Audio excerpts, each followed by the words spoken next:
മോഹൻലാൽ ചിത്രത്തിന് ടിക്കറ്റ് എടുക്കാൻ നമ്മൾ കോളേജിൽ പോകേണ്ട ആവശ്യമില്ല, എടുക്കേണ്ട ആവശ്യമില്ല, ട്രെയിലർ ലോഞ്ച് നടത്തേണ്ട ആവശ്യമില്ല. അതുപോലെയാണ് ലാലേട്ടൻ ചിത്രം സിമ്പിൾ അല്ലേ? അതിലുണ്ട് ഉത്തരവ്. പിന്നെ സത്യൻ സാറിന്റെ ആഗ്രഹമായിരുന്നു ദാറ്റ് നമുക്ക് ഓവർ പ്രൊമോട്ട് ചെയ്യണ്ട, നമുക്ക് കുറച്ച് ക്വാളിറ്റി പ്രൊമോഷൻസ് ചെയ്ത് ബാക്കി മാജിക് പടം ചെയ്യട്ടെ.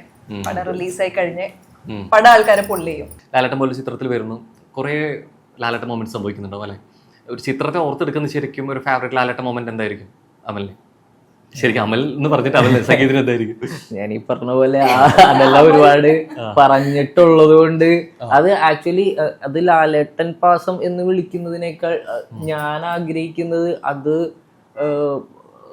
എന്റെ ചൈൽഡ്ഹുഡ് തുടങ്ങിയുള്ള നമ്മളുടെ ഫാൻ ബോയ് മൊമെന്റ് ആയിട്ടാണ്. കാരണം അതത്രയും എക്സൈറ്റഡ് ആയിട്ട് പറയാൻ നമ്മൾക്ക് മടിയില്ല.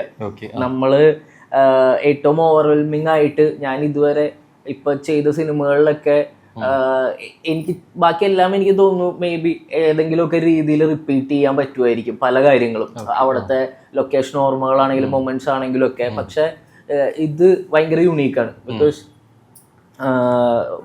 മാളു പറഞ്ഞ പോലെ തന്നെയാണ് ആ സെറ്റ് എന്ന് പറയുന്നത് ഒരു പറ്റം ലെജൻസിന്റെ ഒരു ജംഗ്ഷൻ ആയിരുന്നു. നമ്മള് അവരെല്ലാവരും ഒരു സമയത്ത് ഒരു ക്യാരവനിൽ ഇരിക്കുക. എൻ്റെ എന്താ പറയുക ലഞ്ച് എന്നൊക്കെ പറയുന്നത് സത്യൻ സാറിന്റെയും സിദ്ദിഖയുടെ ഒക്കെ വളരെ അവരുടെ ബിഗിനിങ് തുടങ്ങിയുള്ള അവരുടെ കഥകൾ കേട്ടുകൊണ്ടായിരുന്നു. അപ്പോ ഞാനൊരു ഒരുപാട് കഥകൾ കേട്ട് ആ കഥകൾ തന്നെ പിന്നെ അവസാനം തീർന്നിട്ട് റിപ്പീറ്റ് കേൾക്കുന്ന അവസ്ഥയിലേക്ക് എത്തിയായിരുന്നു. അപ്പൊ ലാലേട്ടൻ എന്താ നമ്മൾ ഈ പറഞ്ഞ പോലെ ചെറുപ്പം തുടങ്ങി നമ്മൾ കണ്ടുകൊണ്ടിരുന്ന എന്താ പറയാ ആക്ടേഴ്സ് ആണ് ഇവർ രണ്ടുപേരും.